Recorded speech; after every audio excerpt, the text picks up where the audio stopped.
All right. I think we're going to go ahead and get started. Let me just pull up this slide deck here.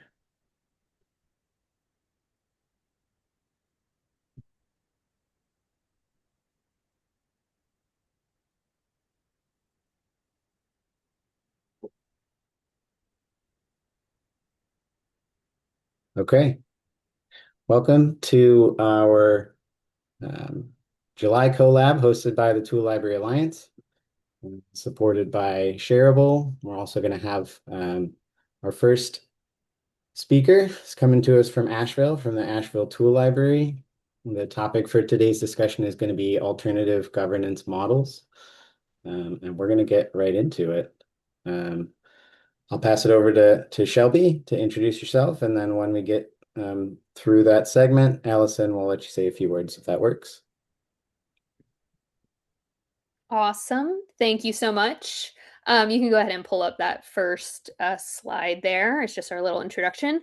Hey, y'all, my name is Shelby. My pronouns are she and they. I am the operations coordinator at the Asheville Tool Library.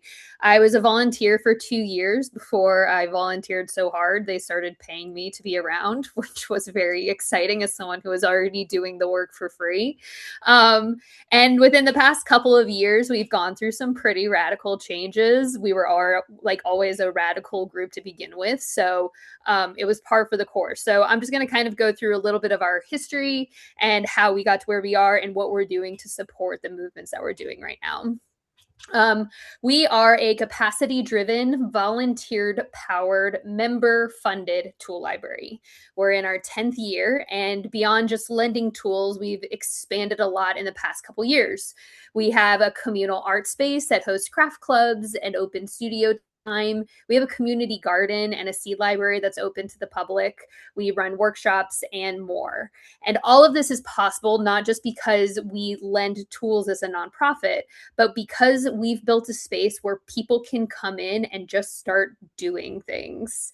And that's because as a community, we've embraced the spirit of duocracy. So the whole idea of duocracy in just one breath is we vest decision-making power with the people doing the work. And then we've now built the framework to support and balance that work within the bigger context of our organization. So everything I'm going to show you today, how we structure our labor, how we share leadership, and how we actually make our decisions is just trying to support this idea. And I do want to be very honest about what we're doing. This is a unfinished system. It is not frictionless. Elements of duocracy have been around since our beginning as an organization, but some of the more formalized aspects are pretty new to us, even within the past few months.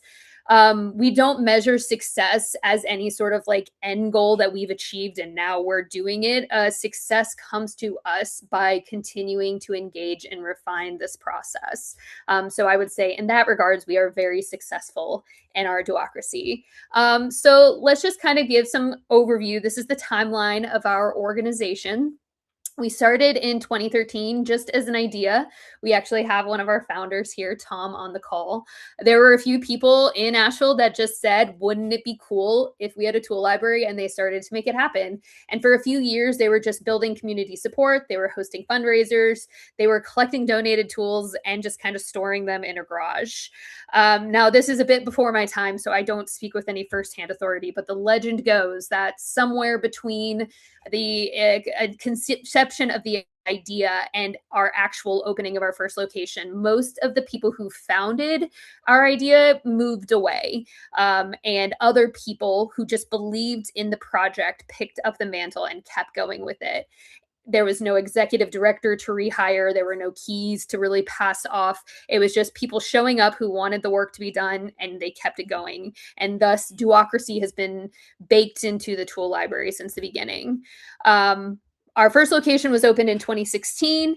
By 2018, we had grown enough to incorporate as our own 501c3, which made us get a little more of a formalized structure just for legal purposes. We moved into a bigger space, we expanded our hours, and it wasn't until 2021 that we hired our first part-time staff person. Up to that moment, everything had been accomplished just by volunteers. And when we finally did hire a staff person, it wasn't an executive director to kind of oversee everything. It was a library manager just to make sure our doors were open and our lights were on when the members came to pick up their tools. In 2022, we moved to our current home at Smith Millworks, which is a 2,000 square foot warehouse. In 2025, just last year, we hired our second part-time staff. And then earlier this year, our staff grew to 4. That's when I got hired, as well as a workshops coordinator. So some quick stats about where we currently are as a tool library. We have 4 part-time staff that work a combined 60 hours a week. Our membership as a tool library sits around 1,600 households. We have over 4,000 tools in our inventory, and currently we have about 40 active volunteers. And to be an active volunteer, you just have to contribute at least 15 hours a quarter. So while our space and our inventory looks very different from those early days, the spirit of what we're doing, of people just showing up and doing the work, is still the same. We can go to the next slide. So here on the left, we have kind of just a traditional nonprofit hierarchy to kind of show what the baseline and the expectation for nonprofits usually is. You have funding coming in from the top, from donors, from grants, from public funding. That goes into a board who helps with the budget. It filters down through staff or coordinators, and then down to volunteers. There's nothing wrong with this model. It works for a lot of organizations. It's very easy to structure. Authority runs from top down. It's very clear to see who's liable, and where accountability comes from. But even when our first board formed, you can see on the right here, we were never nested in a traditional model. We've always had an operational board. So our board just consisted of the volunteers who were around the most, and they got drafted onto the board. They were the ones who had been around the longest. They were making decisions because they cared the most, and they were accountable to our members. Even to this day, our entire operational budget is sustained by membership fees. We get very little grants. We get no government funding. This means that over the past 10 years, our growth has been organic and sustainable. We're capacity driven. We grow when the community puts more into us, whether that's money from memberships or whether that's showing up to volunteer and putting time and energy into the space. And what that means also is that we're only beholden to our members and to the community. We don't have deliverables that we have to provide for grants. We don't have funders who are looking for some sort of things to prove that we're successful and we earned their money. And as we started to grow, new volunteers would show up with energy and ideas. They would say, wouldn't it be cool if the tool library did ... And if you work in nonprofit spaces, or if you work with volunteers, you know that that can be such a heartbreaking question, because yes, that would be really cool, but we all operate right at the edge of burnout as it is, not only our staff, but our leads. And so when people come in with that energy, you don't want to rain on their parade. So what we started doing as an organization is we would just kind of push that energy right back to them. Like, yes, that would be cool. You know who should do it? You. And thus we started kind of formalize this idea that we are a duocracy. If you want to come in and do something, we will help you do it. But if you can see down in the bottom right, that started to create this kind of unbalanced within our organization. So as we had a staff person, the board started to kind of get moved away from the day-to-day and the things that the volunteers were bringing in. It just started to get a little unbalanced, and even without meaning to, we were slipping in to this traditional hierarchy, because duocracy at that scale without any support was working. We were small. We had a few people who could kind of hold the hands when volunteers wanted to see something through. But as more and more things started to happen, we started to kind of see the cracks in the system, where decisions needed to get made, the funneling of through one staff person. And we decided that we couldn't just continue to say yes, do that without providing more support. So within the past few months, about a year now, we've been trying to formalize what that support looks like. We can go to the next slide. So this is what we built, and this is a little bit of how the sausage gets made at the Asheville Tool Library. And I'm not going to go through every box because the content doesn't matter necessarily as much as the structure. But first here in the center, you'll see these 4 boxes: the workshop coordinator, library coordinator, maintenance, and operation. That's our staff. We decided that we would rather split up the labor essentially of one executive director between 4 part-time staff. This way, each of us are able to kind of focus exactly on what we're drawn to. And we chose the word coordinators very deliberately. We're not managers. We don't just delegate. We consider ourselves hubs on this wheel, and we get paid to hold space and support volunteers as they step in to do the work. This model, we hope, because we did just kind of start it, but helps prevent against burnout. No single person on our staff carries the whole weight. None of us are a bottleneck. Any of us can take time off, and we all kind of expand or contract to cover each other. It's do-ocracy applied to our leadership. There's no single point of authority, no single point of failure. So we decided to practice in our staff group the same thing that we're asking our whole organization to practice. Here on the map, you'll see that coming out from every staff person is our lane that we oversee and we facilitate. Everywhere we see there's a WG is a working group. Some of our working groups are as small as 1 person. Some of them are as large as 15. Each one is facilitated by a point person, like a key admin person. But nearly all of our labor in our community to make the tool library function, it runs through these self-organized working groups. So each one has its own labor lane. They have their own budget, and they are empowered to make their own decisions. The budget also can be a tricky thing because that's where do-ocracy gets tested a little. Money is where flat organizations usually kind of sink back into a hierarchy because there's this idea that someone at the top needs to hold the purse strings and be accountable. We're really trying to continue to practice what we preach, and we're doing it differently. Last year, when it came time for us to start looking at this year's budget, we formed a working group. Any of our working groups who wanted to request money in this year's budget would send a delegate. Any volunteer could join. We had people from staff and we had people from the board on it. And we all worked together to figure out how to delegate those the discretionary costs. Non-discretionary costs were locked in. We understand we needed those to survive. We took what was left and we decided how we wanted to spend it on a community.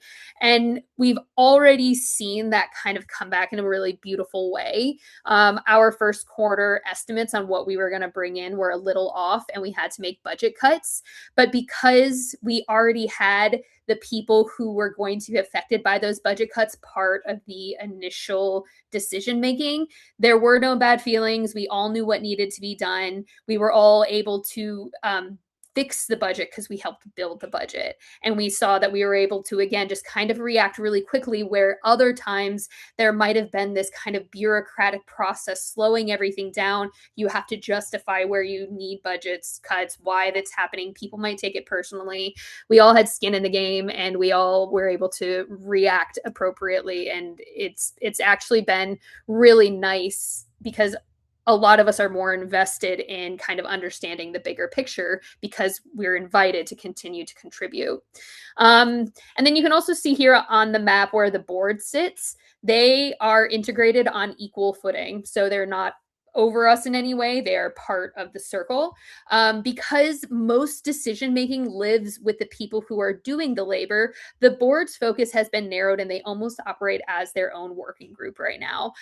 They oversee legal matters like leases, insurance, big picture accounting, and they provide HR to support staff. These are things that the board is legally, fiduciarily responsible for when it comes to looking at it from like a state and federal mandated level.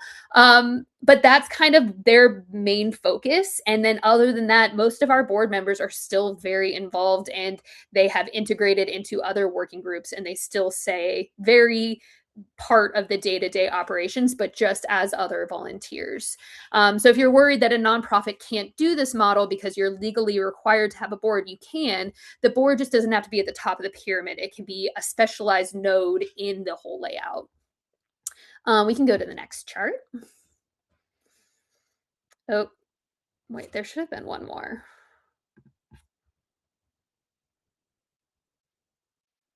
Wait, is there one more before that, Jason? Uh-oh. Okay, well, there's supposed to be one more, another flowchart. Actually, let me just see if I can pull it up real quick and I'll share it on my screen, Jason, if that works for you. Yeah, that works for me. Okay, cool. I'll switch over to mine.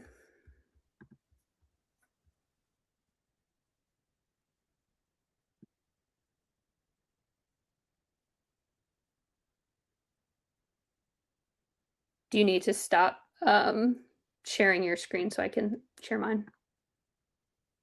Yep.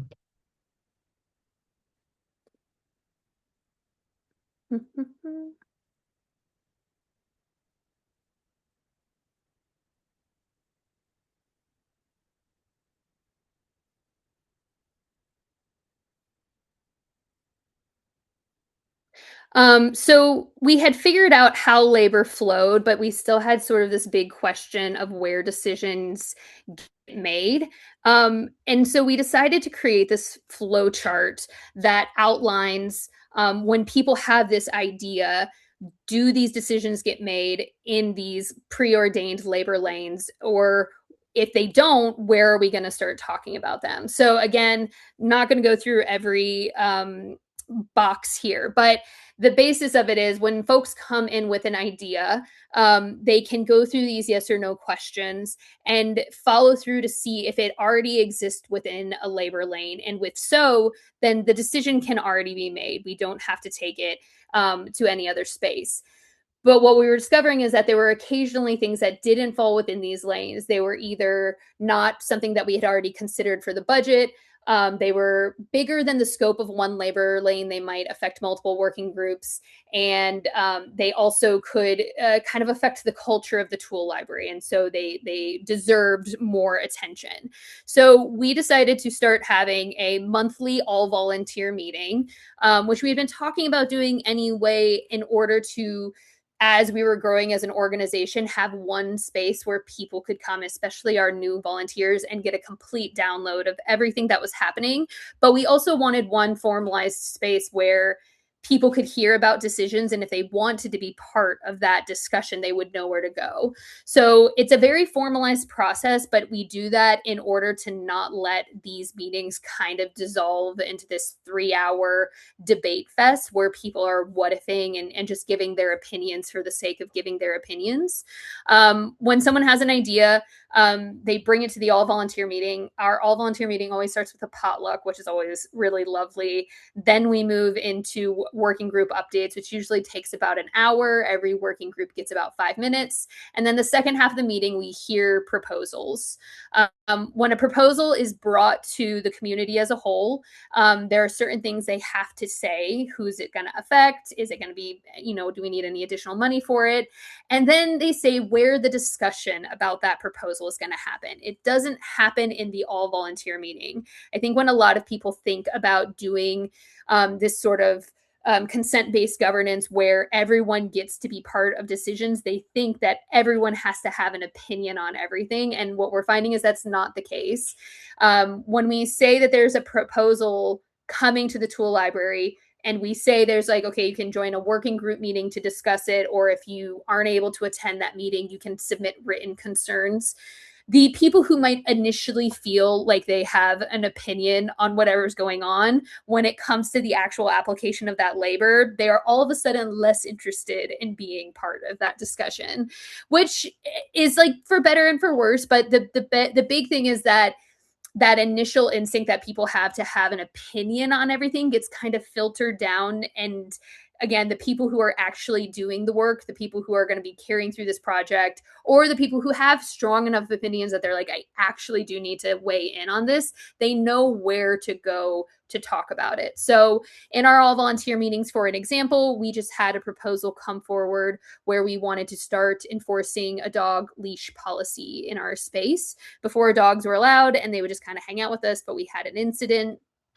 We brought the proposal to the tool library that we would start instituting a dog leash policy, and we said that we would be discussing it at our next board office hours, and anybody could attend if they had any thoughts or concerns about that.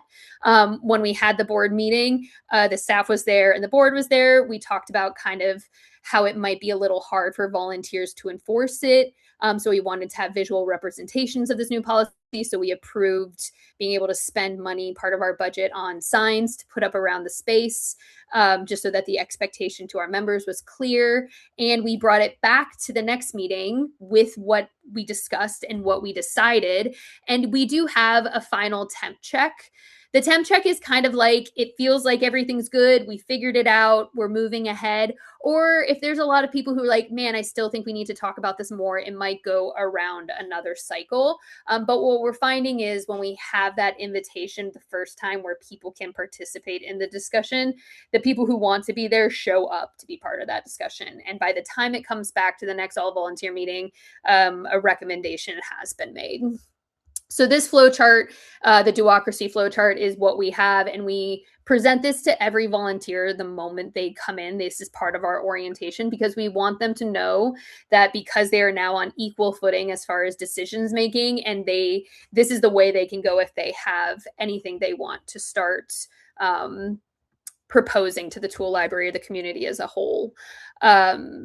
We've had some really great success with how we've been integrating the new members, which is always a hard thing when you have a bigger organization. It's new people come in with this idea and this energy, and how do we get them dialed in? So these two documents, the labor flow chart and the decision making flow chart, is an easy reference for folks to go through, figure out who they need to talk to in the right labor lane, but then also it just makes people feel integrated. And we actually, I was just doing a little research for this presentation, and I found through our Facebook history, one of the first posts back in 2015, and Tom, I think you actually posted this. It was one of the first meetings of the tool library. Everyone's sitting in a circle and they're talking about what skills they're bringing and what working groups they're going to be forming to start getting this project going. And here we are 10 years, 12 years later, and we're still kind of doing the same thing. And I think that just shows that we've always been very true to who we are as a community, even though we have all these SOPs and these flow charts around it. It's just to keep our culture the same. And that's what it comes back to, is duocracy is not just about how we govern. It's about the culture that we're trying to protect, where people can come here and there's no barrier to entry. As soon as you step into the space and become part of our community, you can start doing things as well. You can put the last slide up, Jason, if you want to, but it's just a silly little collage that I put together for this ending. I will say that this form of governance in our community comes with a lot of additional labor, emotional labor, admin labor. It takes a lot of coordination, and when people are more involved because they feel more ownership of the space, there's going to be a lot more feelings that come up with, instead of it being this sort of bureaucratic thing where they're just assigned to do a job. But what we've seen is that as we're trying to build our community, we want it to really embody the share economy. We're not just sharing our tools, but we're also sharing our labor and our energy, and therefore we should be sharing the decisions as well. And it's also really rooted in trust. I mean, think about what a tool library is built on. We trust that people will bring tools back and the whole community will get to share them. And so we're trying to extend that same level of trust to the work we're doing itself. We trust each other to do the work we say we're going to do. And that means that not everyone can be involved in every decision or know every detail about what's going on in our community, but that's okay. That's not a flaw. That's what gives us room to grow. It doesn't ask everyone to hold everything. It just asks us to be more trusting that together we can hold more. And for us, that trade off is worth it. We run a pretty complex organization with no one sitting on top. And when things fall through the cracks, we all kind of shift to fix it. But that's what gives new people the room to step in and feel like they belong. Uh, that's it. That's the Asheville Tool Library where we are right now. Awesome. Thanks, Shelby. Yeah. I'm going to open it up for just about 5 minutes of questions. If there's any really specific Asheville questions that anyone has, we do have another presentation and we'll open up for um, more questions at the end. But if there's anything super urgent, feel free. You can come off mute and just present your question.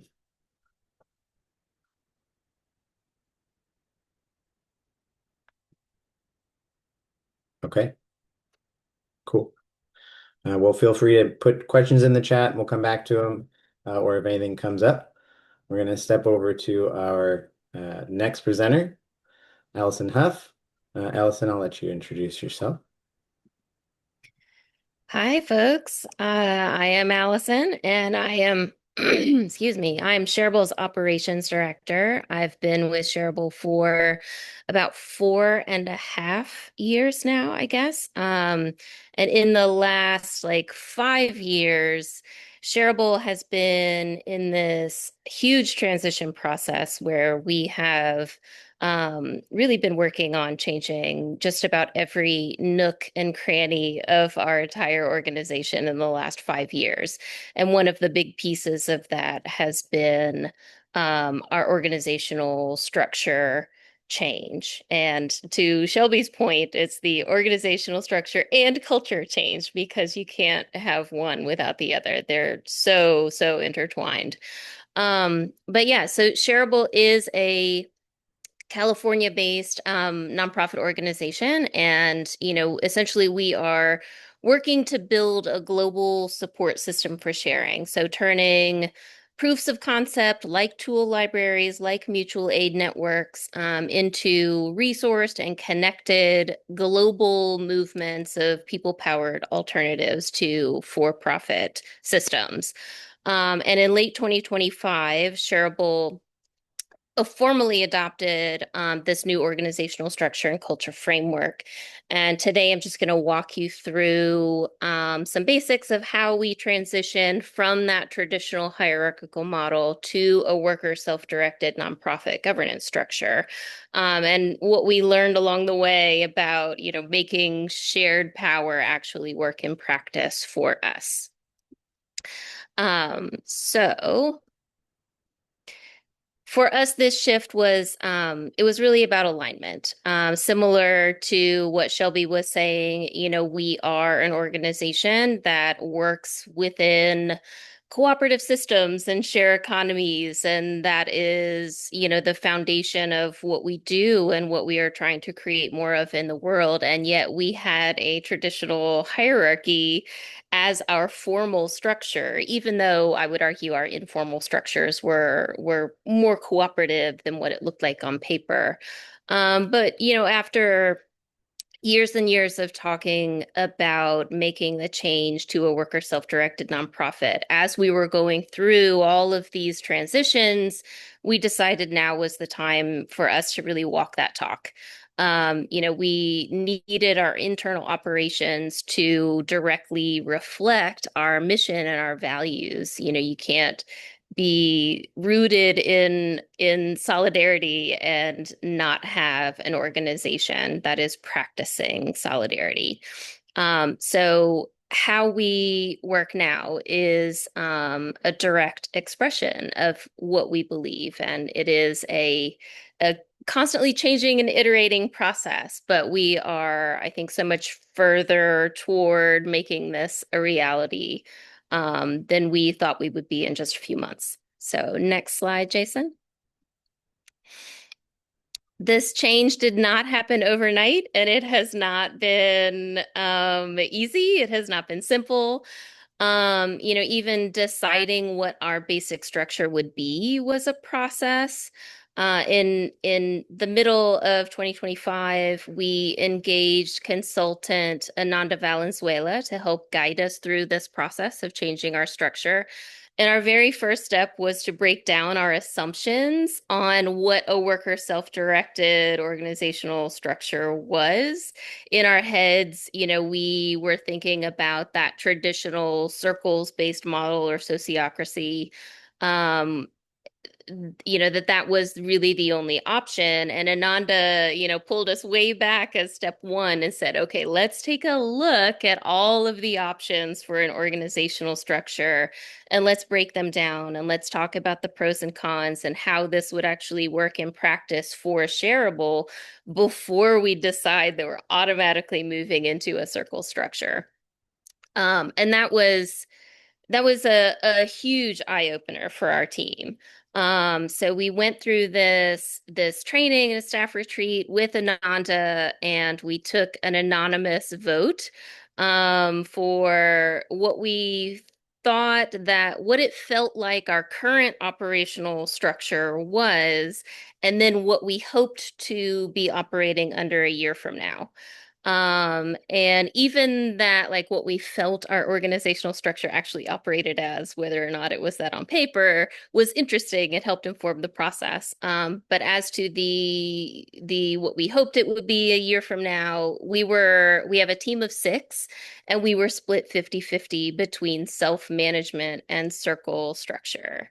So our next step from there was to have a proposal drafting team um, with one representative who voted for each of those different scenarios to really flesh it out, to test those scenarios, to work through details, to get more feedback from the team to help inform the process, and to really work through it with Ananda and then come up with a proposal that we would take back to the team and take to the board eventually for additional rounds of feedback and incorporation. And then eventually in November of last year, we had a vote. So we had myself and Aaron Fernando, the cooperative organizer on our team.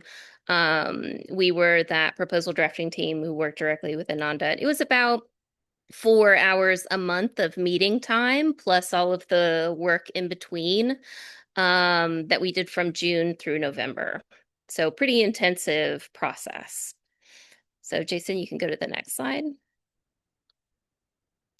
So here's a summary of where we landed. So we went with the self-management structure, not the circle structure.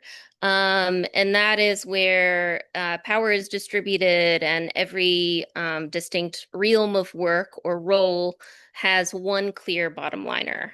So it's very individual based. And for a small team of 6, it just made a whole lot more sense than for us to have a complicated circles structure where we would have a lot of things that would basically have a circle of one, which is essentially self-management. The how we also created a process for, and we adopted the advice process as our default decision-making model. And we identified some decisions that are bigger and more consequential where we have mandated a group decision, but otherwise we have one person who is bottom lining as our default.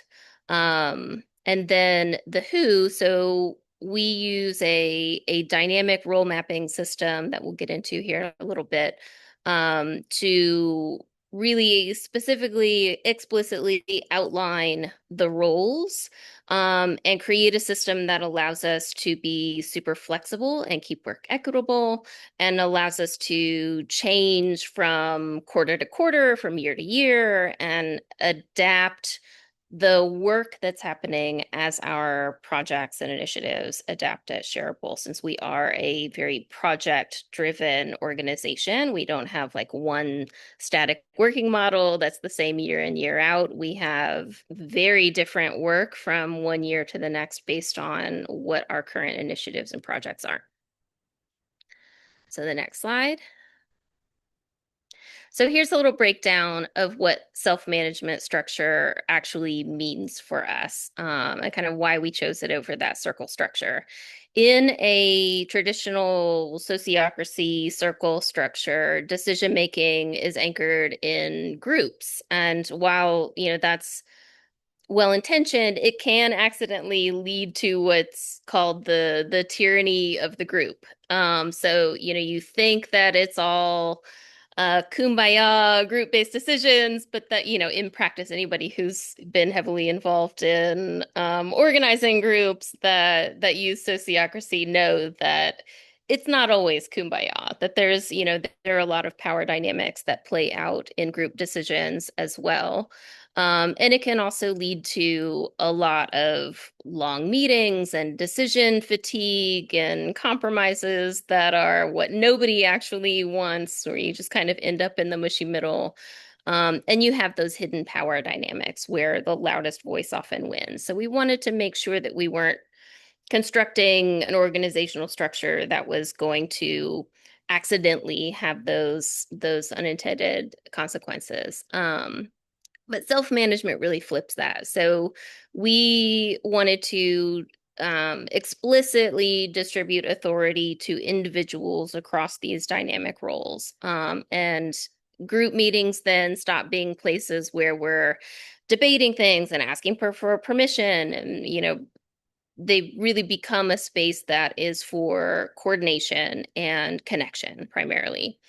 And to, just talk through ideas. So like in nature, we shift with our context. Everybody leads in some domains where they hold expertise, and everybody follows in other domains. And it's this very integrated, interconnected system with a lot of ebbs and flows from role to role, from day to day, from quarter to quarter, allows for us to have maximum flexibility. Next slide. So the advice process is the protocol that we use to make decisions. So obviously in a self-management system, we want to have some guardrails against people operating in silos. We fundamentally want to make sure that we have a very communicative and collaborative organization, and that our team is working closely together where it's needed, but we have autonomy where it's not, to try to thread that needle between those two. So we have efficiency, but we also have, the right voices in the process to make decisions. So we've adopted the advice process, rather than leaving it open to interpretation, better for us to actually have a model, have a common ground where we are employing, one method across the board from individual to individual. So in the advice process, you seek the lead for a particular role who's making a decision, seeks input from team members who are directly affected and or have relevant expertise or experience. So the person who is the decision maker decides who it is that needs to be involved, who they need to gather input from. And they are to honestly consider all of that advice before they make a call, but they do have the power to make that ultimate decision where they are hold the lead role. Um, they don't need manager approval. They don't need a whole team vote. They do have the power to make that decision. Um, it, it doesn't mean that our individual team members are acting unilaterally or acting in a vacuum. They can also decide as part of the process to engage a group decision as the method that they want to use to make that decision. So it doesn't necessarily mean that there's only one person deciding. The one person who's the lead, who's bottom lining that decision, can choose to have a group decision, whether that is a small working group with a few members of the team, or if they want it to be an entire team vote. Next slide. So this I'm not going to go through and read all of this, but this is just some anecdotes about why the self-management system really was the natural choice after we dug into all of the details and played out what it would look like for us to operate under these different organizational structure models. It really was kind of a no-brainer that the self-management system was the right one for Shareable at this time. Um, it is the most efficient, the most empowering. It's the most realistic fit for our current size and our structure and our needs.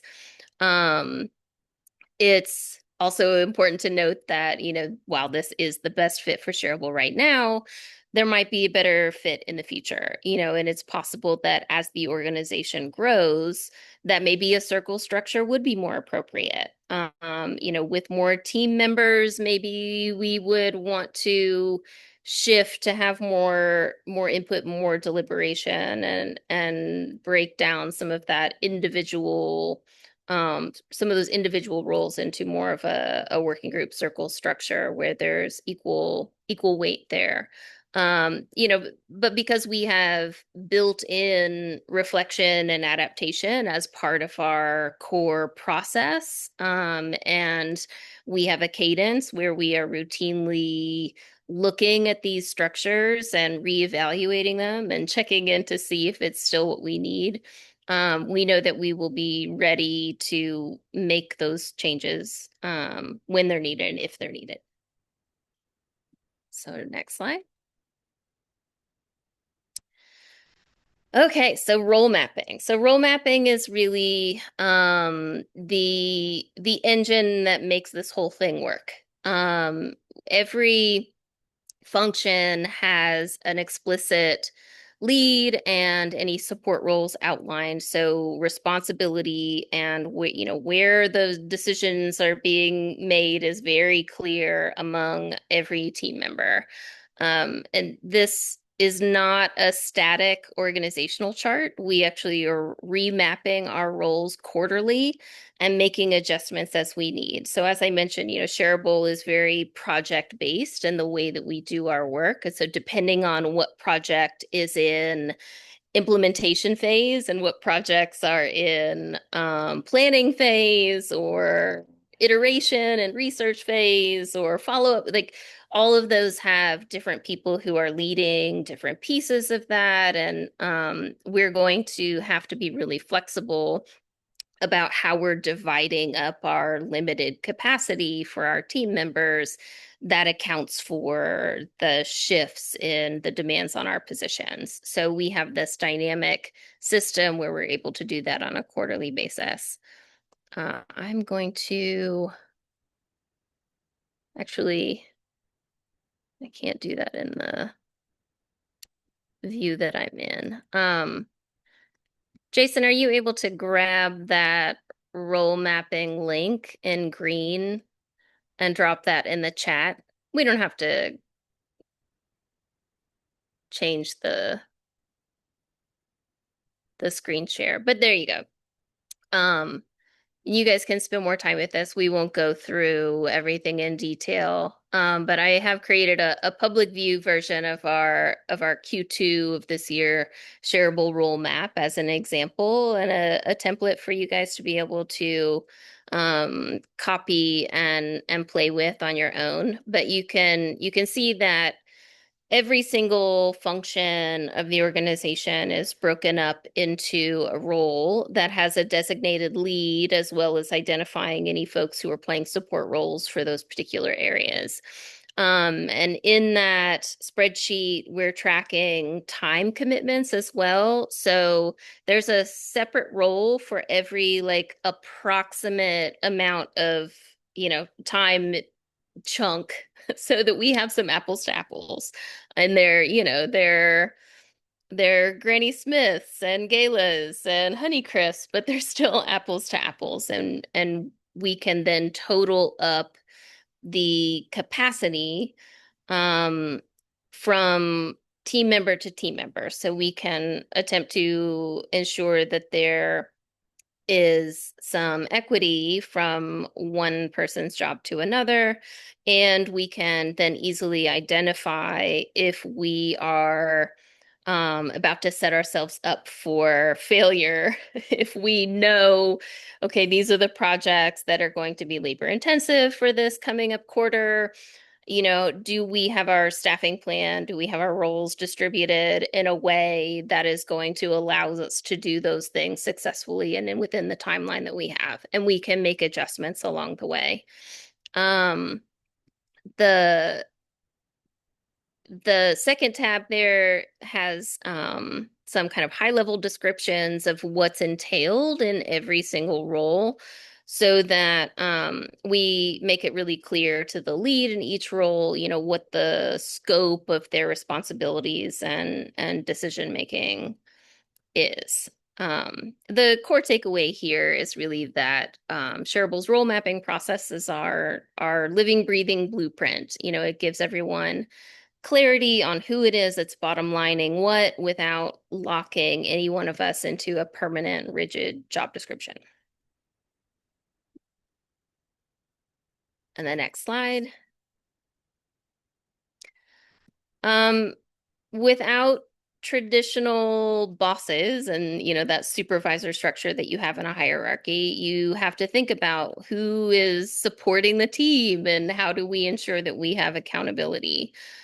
So we have replaced our traditional supervisors roles with a peer-based learning and accountability coaching model where every staff member has a personal action plan and we track our project goals alongside our workplace practices, and then have monthly check-ins with our coaches where we focus on capacity and wellness, as well as talking through any quarterly resets to adjust workloads. It rather than having that top-down um, ick factor. It's really about a safe environment to grow and to talk through things that are, talk through challenges and get some help. There is a public view version of our personal action plan packet in there too. Jason, you want to um, you can copy that and put it in the chat. There's a lot there. I'm not going to go through everything in detail, but if you open that packet, you can see that we're tracking both our outputs, our actual work deliverables, as well as our practices. So the practices being like how we work, both independently and collaboratively. And we're holding how people are managing our capacity and communication and power with the same weight as we're holding what it is that we're producing, like the work that we're doing. So the how we're working is every bit as important as what it is that we're actually doing. With the structure around the one-on-one peer coaching check-ins, instead of having an annual performance review by a boss, this is a living workspace that's updated monthly, where we can identify any issues early, head off, some of those relational conflicts that arise before they become big problems. And this is still new for us. We've just developed this in Q1 of this year, and we've been testing it, practicing with it.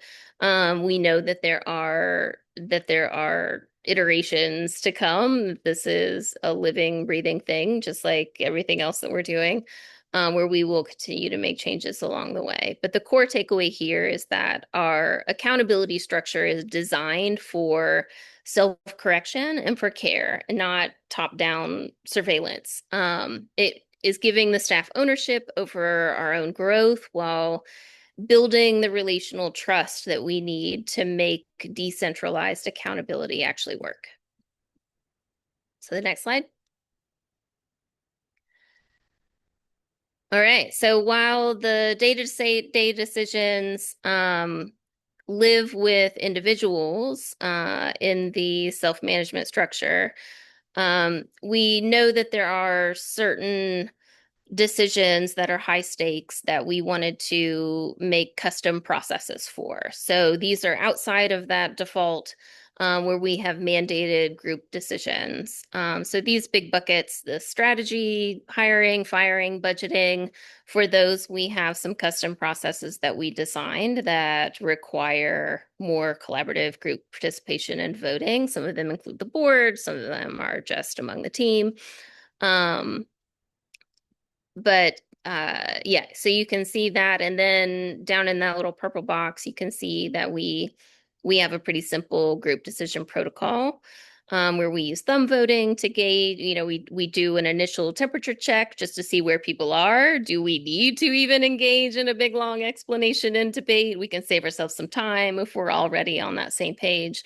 But we do use at least 2 rounds of voting, usually if there's a group decision to be made. And we do use a consent rather than consensus model for just about everything. So unless there are major objections, if folks can live with it, then we're good to go. We don't have to try to get consensus. And the next slide.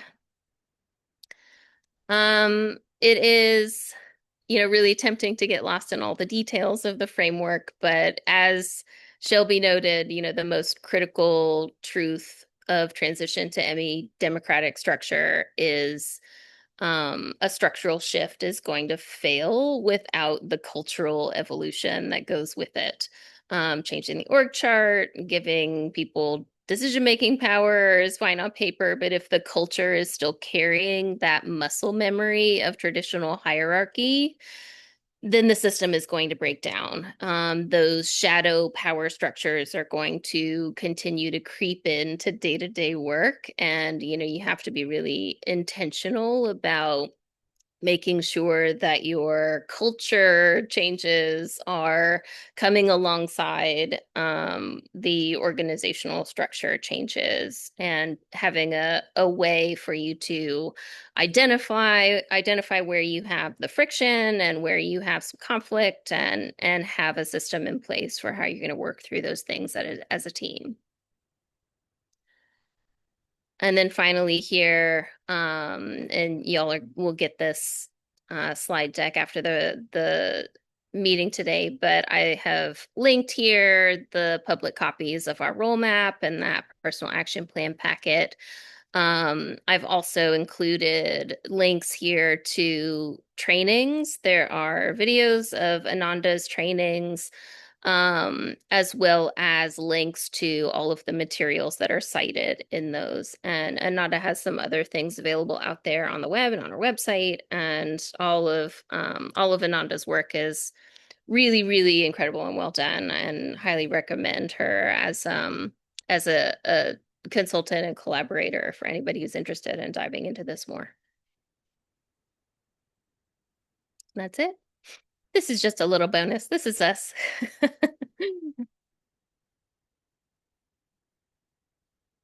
Awesome. Thanks, Allison. I'm going to open it again to questions. We've got just a couple more minutes here. And then I will also share in the chat email contacts for our 2 speakers today and some of those links, and then those will be emailed out as well.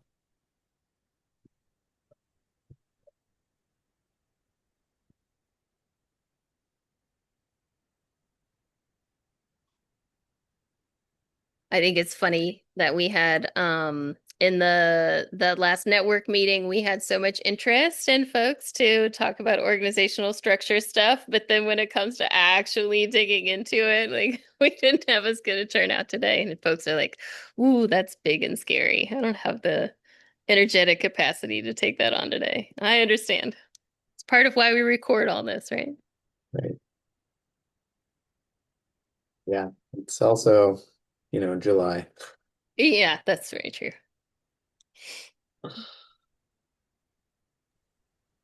I just want to say thank you very much for both Shelby and Alison sharing all that with us. It's very, very early in the morning over here in Australia. So, and I'm just looking into the sharing economy and sharing tools and doing all of that sort of thing. And the information you've just provided is, you can see a massive amount of work has gone into all of that, and time, obviously, tens of years. Thank you.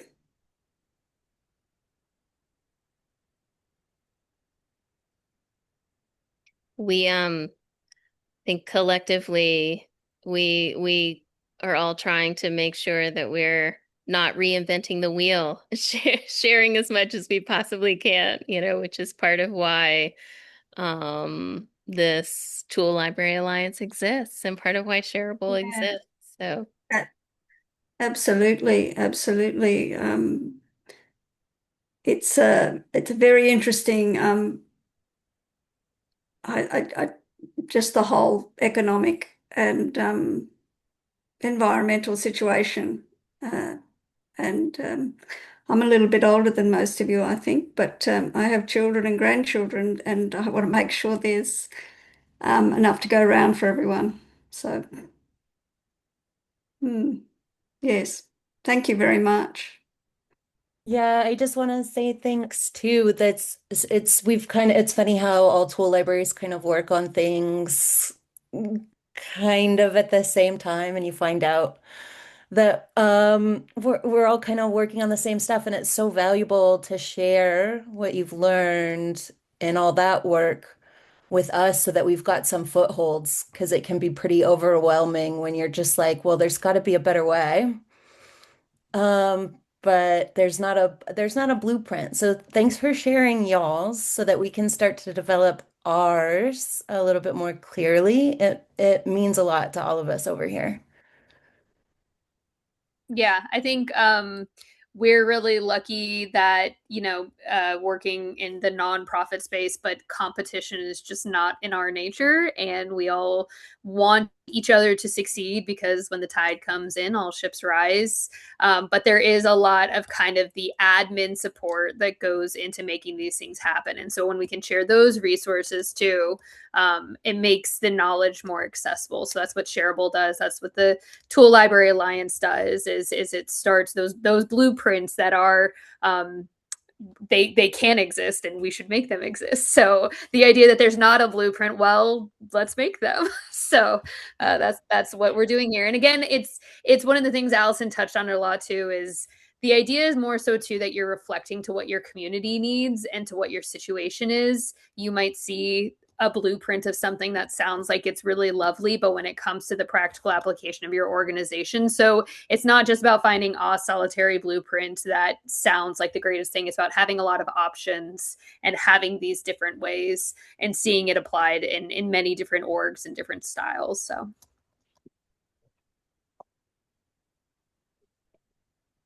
And I would also note, so tolibraryalliance.org is where you can find links to find these resources.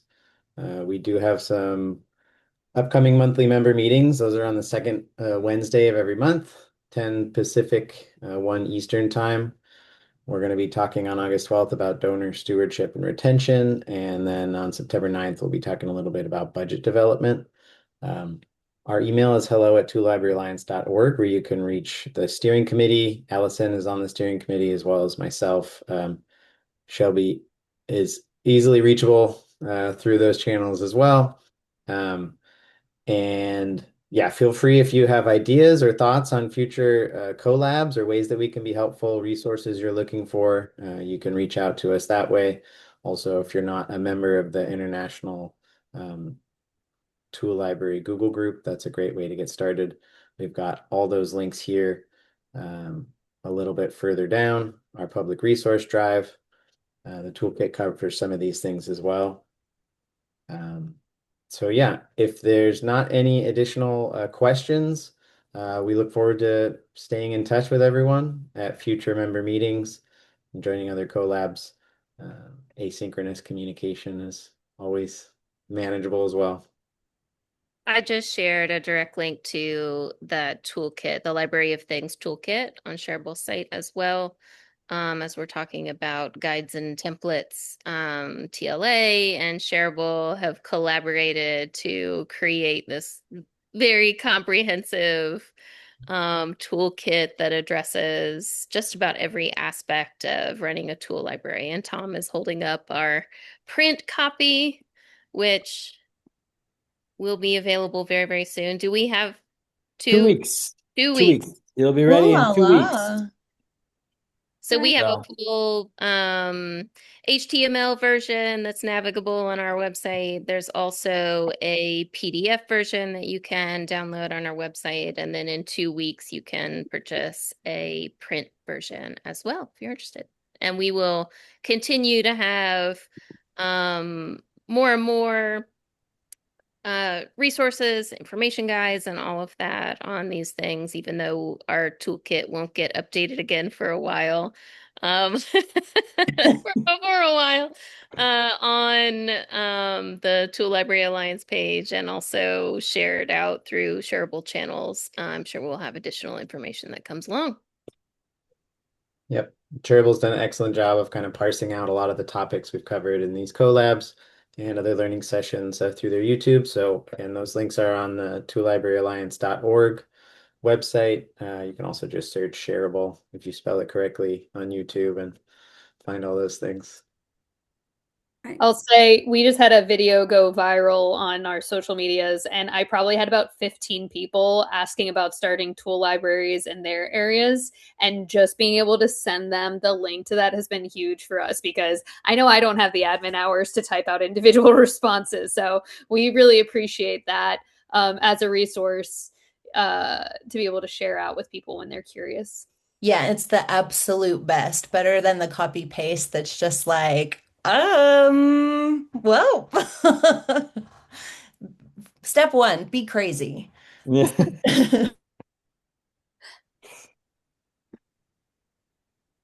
Alrighty, y'all.